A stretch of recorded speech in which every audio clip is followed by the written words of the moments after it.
Things I didn't new about Claude until now part 2. ഈ വീഡിയോയിൽ ക്ലോഡിൽ എങ്ങനെ നമുക്ക് സ്കിൽസ് ഉണ്ടാക്കാമെന്ന് പറഞ്ഞുതരാം.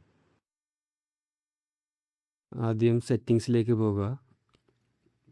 പിന്നെ താഴത്തെ കേപ്പബിലിറ്റീസ് ഓപ്ഷൻ ഉണ്ട്, അവിടെ ക്ലിക്ക് ചെയ്തിട്ട് താഴെ code execution and file creation എന്ന് പറയുന്ന ഓപ്ഷൻ ഉണ്ട്, അത് എനേബിൾ ചെയ്തിടണം. അത് എനേബിൾ ചെയ്തിട്ടാൽ മാത്രമേ നമുക്ക് ക്ലോഡ് സ്കിൽസ് യൂസ് ചെയ്യാൻ വേണ്ടി പറ്റത്തുള്ളൂ.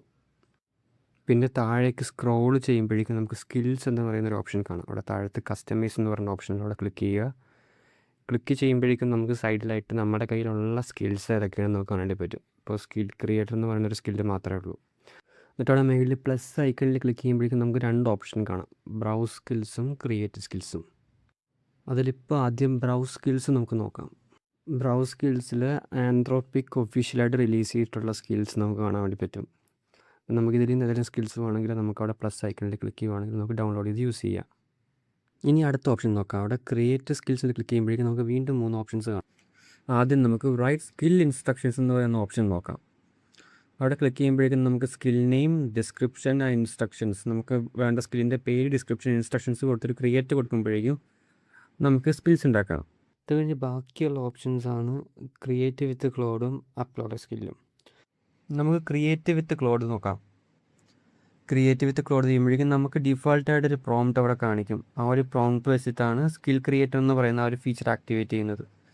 എന്നിട്ട് നമുക്കിതിന് വേണ്ട കാര്യങ്ങൾ, നമുക്ക് വേണ്ട സ്കിൽ എന്താണ്, അല്ലെങ്കിൽ സ്കില്ലിൻ്റെ ജസ്റ്റ് പേര് കൊടുത്താലും കുഴപ്പമില്ല. നമുക്ക് ഡീറ്റെയിൽ ആയിട്ട് വേണമെങ്കിൽ സ്കില്ലിനെ കുറിച്ചുള്ള അത്യാവശ്യം നല്ലൊരു ഡിസ്ക്രിപ്ഷൻ എങ്ങനെ വേണമെന്ന് നമുക്ക് കോപ്പി ചെയ്ത് പേസ്റ്റ് ചെയ്യുകയോ അങ്ങനെ എന്തെങ്കിലും ചെയ്യും. ഇപ്പം ഞാനിവിടെ പേസ്റ്റ് ചെയ്തിട്ടുണ്ട് എനിക്ക് വേണ്ട ഇൻഫർമേഷൻസ്. എന്നിട്ട് എൻ്റർ കൊടുക്കുക. ഇപ്പോൾ സ്കിൽസ് ഉണ്ടാക്കുന്നുണ്ട്. സോ ആ പ്രോംപ്റ്റ് വെച്ച് സ്കിൽ ഉണ്ടാക്കിയപ്പോഴേക്കും ചെറിയൊരു ഇഷ്യൂ ഉണ്ടായിരുന്നു. നേരത്തെ ഉണ്ടായിട്ടില്ലായിരുന്നു.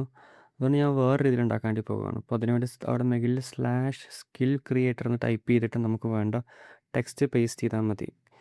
അപ്പോഴേക്കും ഈ സ്കില്ല് തന്നെ വീണ്ടും ആക്ടിവേറ്റ് ആകും. അപ്പോൾ എന്നോട് കുറച്ച് ക്വസ്റ്റ്യൻസ് ചോദിക്കുന്നുണ്ട്, ഞാനത് ആൻസർ ചെയ്യുവാണ്. യെസ്, അപ്പോൾ സ്കില്ല് ക്രിയേറ്റ് ആയിട്ടുണ്ട്. അപ്പോൾ ഇങ്ങനെയാണ് സ്കില്ല് ഇരിക്കുന്നത് കാണാൻ. അപ്പോൾ ഇതിന് മുകളിൽ സേവ് സ്കിൽ എന്ന് പറയുന്ന ഓപ്ഷൻ ഉണ്ട്. അവിടെ ക്ലിക്ക് ചെയ്യുമ്പോഴേക്കും നമുക്ക് സ്കിൽസ് സേവ് ചെയ്യാം. പിന്നെ നമ്മൾ ഈ സ്കില്ലിനൊരു കീവേഡും ഉണ്ടാകും. അപ്പം നമ്മൾ ആ ഒരു കീവേഡ് ടൈപ്പ് ചെയ്യുമ്പോഴേക്കും നമുക്ക് സ്കിൽ ആക്ടിവേറ്റ് ആകും. നേരത്തെ /സ്കിൽ ക്രിയേറ്ററിന് കൊടുത്തില്ലായിരുന്നോ, അതേപോലെ നമ്മൾ ഇട്ടിട്ട് നമുക്ക് വേണ്ട സ്കില്ല് നമ്മൾ ജനറേറ്റ് ചെയ്യുന്ന നമ്മുടെ കയ്യിലുള്ള സ്കില്ലിൻ്റെ പേരടിക്കുമ്പോഴേക്കും ആ സ്കില്ല് ഓട്ടോമാറ്റിക്കലി ആക്ടിവേറ്റ് ആകും. പിന്നെ ക്ലോഡ് നമ്മളോട് ഇതിനു മുമ്പ് ചോദിച്ചായിരുന്നു, ഇപ്പോൾ നമ്മൾ ഇപ്പോൾ ഒരു പ്രോംപ്റ്റ് കൊടുത്തു, ആ ഒരു പ്രോംപ്റ്റ് വെച്ചിട്ട് ഇപ്പോൾ ക്ലോഡ് തന്നെ തീരുമാനിക്കാം ഈ സ്കില്ല് അതിന് യൂസ് ചെയ്യണമെന്ന്. അപ്പോൾ അങ്ങനെ നമ്മളോട് ക്ലോഡ് ചോദിച്ചായിരുന്നു ആദ്യം തന്നെ. അപ്പോൾ ഞാനത് വേണ്ടെന്നാണ് പറഞ്ഞത്. അപ്പോൾ നിങ്ങൾക്ക് വേണമെങ്കിൽ അത് എനേബിൾ ചെയ്യുമ്പോഴേക്കും നിങ്ങളിപ്പോൾ ഒരു പ്രോംപ്റ്റ് കൊടുത്തു, അപ്പോൾ ആ പ്രോംപ്റ്റിന് ഇന്ന സ്കില്ല് യൂസ് ചെയ്യാനുള്ള ഒരു വകുപ്പ് ക്ലോഡിന് തോന്നുവാണെങ്കിൽ ക്ലോഡ് ഓട്ടോമാറ്റിക്കായിട്ട് ആ സ്കില്ല് യൂസ് ചെയ്യും. അപ്പോൾ ഇനി മൂന്നാമത്തെ ഫീച്ചർ നോക്കാം. അപ്പോൾ നമ്മൾ പ്ലസ് ഐക്കണിൽ ക്ലിക്ക് ചെയ്യുക, ക്രിയേറ്റ് സ്കിൽസിലേക്ക് പോവുക, താഴെ അപ്ലോഡ് സ്കിൽ എന്ന് പറഞ്ഞ ഓപ്ഷൻ അവിടെ ക്ലിക്ക് ചെയ്തിട്ട് നമ്മൾ വേണ്ട ഫയൽ സെലക്ട് ചെയ്തിട്ട് നമുക്ക് വേണ്ട സ്കിൽസ് നമുക്ക് സെലക്ട് ചെയ്യാം. അപ്പം നമുക്ക് വേണ്ട സ്കില്ല് നമുക്ക് ഇതേപോലെ അപ്ലോഡ് ചെയ്യാം. അപ്പോൾ എന്താണെന്ന് വെച്ചാൽ നമുക്കിപ്പോൾ മറ്റുള്ള ആളുകൾ ഉണ്ടാക്കി ഇതേപോലെ സ്കിൽസ് നമുക്ക് ഡൗൺലോഡ് ചെയ്ത് യൂസ് ചെയ്യാം.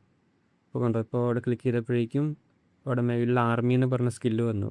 അത് ഞാൻ വേറെ ഡൗൺലോഡ് ചെയ്തതാണ്. അപ്പോൾ ഈ സ്കില്ല് നമുക്ക് പഴയതുപോലെ തന്നെ ആക്ടിവേറ്റ് ചെയ്യാൻ വേണ്ടി എന്നിട്ടിട്ട് ആർമി ടൈപ്പ് ചെയ്യുമ്പോഴേക്കും ഈ സ്കിൽ ഓട്ടോമാറ്റിക്കലി ആക്റ്റീവ് ആവും. അപ്പോൾ അങ്ങനെ നമുക്ക് യൂസ് ചെയ്യാം. അപ്പോൾ നമ്മൾ ഇങ്ങനെ സ്കില്ല് ഡൗൺലോഡ് ചെയ്യുമ്പോഴേക്കും നമുക്ക് അറിഞ്ഞിരിക്കേണ്ട ചില കാര്യങ്ങളുണ്ട്. കാരണം എന്താണെന്ന് വെച്ചാൽ നമ്മൾ ഈ സ്കില്ലെന്ന് പറയുന്ന ഫീച്ചർ എനേബിൾ ചെയ്യുമ്പോഴേക്കും നമ്മുടെ സിസ്റ്റത്തിൽ പ്രോഗ്രാം റൺ ചെയ്യാനുള്ള പവർ ക്ലോഡിനുണ്ടാവും.